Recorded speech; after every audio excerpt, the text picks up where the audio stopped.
Hello my viewers, back to my channel. আমি তনুশ্রী চ্যানেলে সবাইকে স্বাগত জানিয়ে আজ একটা নতুন ব্লগে তোমাদের সাথে দেখা হচ্ছে। তো দেখতেই পাচ্ছ আমি একটা অন্য জায়গায় চলে এসেছি। আর আমি কোথায় এসেছি চলো তোমাদের সঙ্গে সবটাই শেয়ার করব। তো বাড়ি থেকে ভিডিওটা শুরু করা হয়নি কারণ ভীষণ বৃষ্টি হচ্ছিলো। তো চলে এসেছি আমি একটা কালী পুজো বাড়ি। তো এখানে এসে একটু সবে বসেছি, চলো সব কিছুই তোমাদের সঙ্গে শেয়ার করব।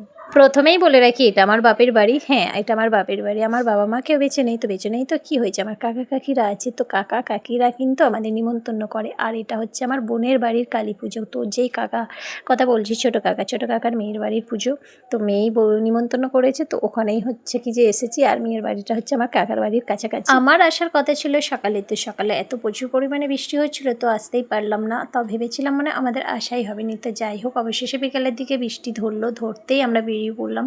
আর বারবার ফোন করছিল যে ঠাকুর আনতে যাওয়ার জন্য, তো তাই চলে এলাম। তো এসে তো দেখি বিশাল লোক ঠাকুর আনতে যাবে বলে সবাই রেডি সেজেগুজে। অনেকটা দূরই ঠাকুর আনতে যাওয়া হয়েছিল, অনেক নাচতে যাওয়া হয়েছিল। তো রাস্তাটা এত অন্ধকার ছিল তো ক্যামেরা করা যায়নি। তো আমাদের মা কালী চলে এসছে, আমরা নেচে মাকে নিয়ে বরণ করে চলে এসেছি। আর দেখো এই যে ঠাকুর সবে ঘরে ঢোকানো হচ্ছে। তো চলো ভিডিওটা দেখতে থাকো, আর কেমন লাগছে অবশ্যই কমেন্টে জানিও।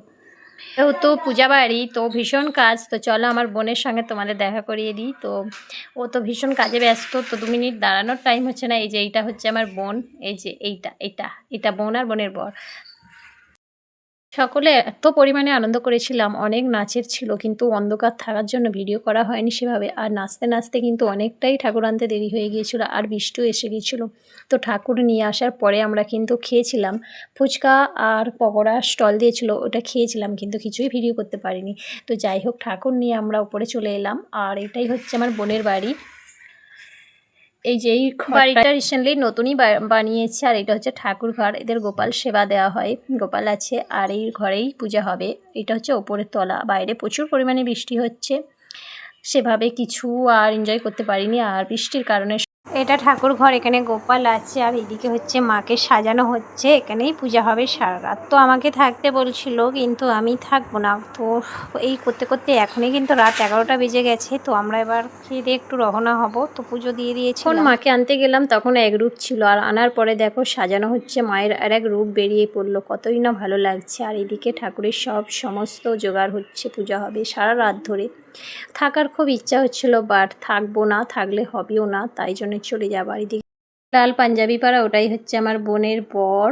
তো অনেক কথা হয়েছে, কিন্তু ভিডিও করতে পারিনি কারণ আমার একটু লজ্জা করছিল, তাই জন্যে। আর এদিকে হচ্ছে আবির দিয়ে আলপনা দেওয়া হচ্ছে, সুন্দর করে সাজানো হচ্ছে, দেখতে খুবই সুন্দর লাগছে। আর এক যেন মায়াভরা মুখখানি লাগছে, খুবই ভালো লাগছে। আর এদিকটা হচ্ছে রান্নাঘর, ঠাকুরের রান্নাঘর। তো সবটাই দেখাতে পারি না কারণ বাইরে বৃষ্টির কারণে বাড়ির ভেতরে অনেক লোক, সেই জন্য আমি ভিডিও সেভাবে করতে পারিনি। কালী পুজোর মেনুতে ছিল রাধাবল্লভী, চানা মশলা, পোলাও, আলুর দম, মিষ্টি, সন্দেশ, পাঁপড় ভাজা, চাটনি, সব কিছু ছিল, কিন্তু ভিডিও করতে পারিনি ওই একটাই কারণে, ভিড় আর প্রচুর বৃষ্টির কারণে। তো ভিড়